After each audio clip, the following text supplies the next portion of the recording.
Hi, welcome to Marker Board Videos. My name is Nancy Foote. The next video in our Math in Minutes Algebra 1 series is to evaluate a number and determine whether it's a solution to an inequality or not. That sounds complicated. It's not. Let me take you through it. If I'm given an inequality like this, 2b is less than or equal to 7. If you've watched my previous videos, you know how I recommend you solve those. You pretend like that's an equal sign, so 2b equals 7. Solve for your variable, in this case it's b equals 7/2, and then ask yourself, did I multiply or divide by a negative number? I did divide, but it's not by a negative number. If that's the case, I put my sign, my inequality sign, back in exactly the same way as it was. If I did multiply or divide by a negative sign, I'm going to flip the inequality sign. So this tells me that b is 7/2, or 3.5. So I'm going to do that. Then the question is going to say, is 3.5 a solution to this inequality? The answer is going to be yes, because that's exactly what you came up with. Sometimes, however, it gets a little more complicated because they give you an inequality. 64 is greater than 11d. And then they ask you, when d is equal to 7, is that true? When d is equal to 4, is that true? When d is equal to 10, is that true? When d is equal to 12, is that true? The easiest way that I have found to do it is simply plug this number in for d. So 64, is that greater than 7 times 11, or 77? No, it's less. 64, is that greater than 11 times 4, or 44?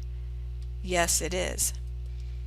64 greater than 11 times 10, which is 110? No. And 64, is that greater than 11 times 12? No.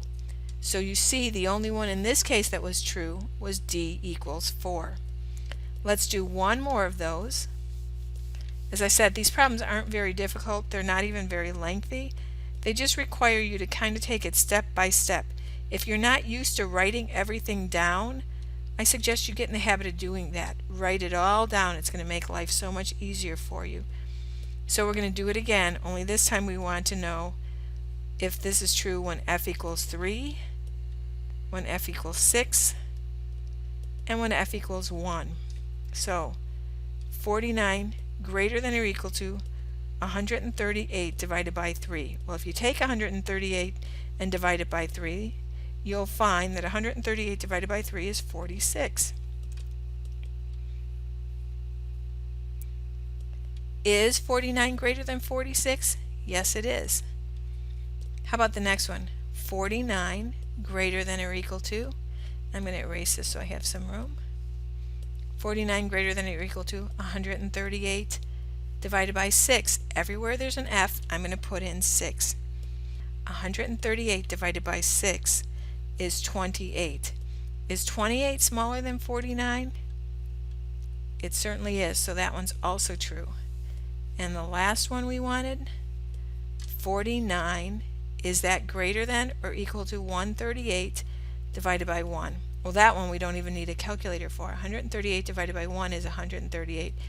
Is 49 greater than 138? No. So when you're evaluating your inequalities, know there's two things to do. One is to pretend to solve it and see what you come up with, and then evaluate what you've been given. But if you're given a long list of numbers to put in for the variable, go ahead and make yourself a list and just drop it in, do the math, and see what you come up with.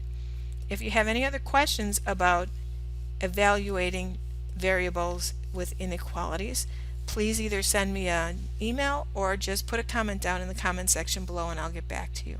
Thanks and have a good day.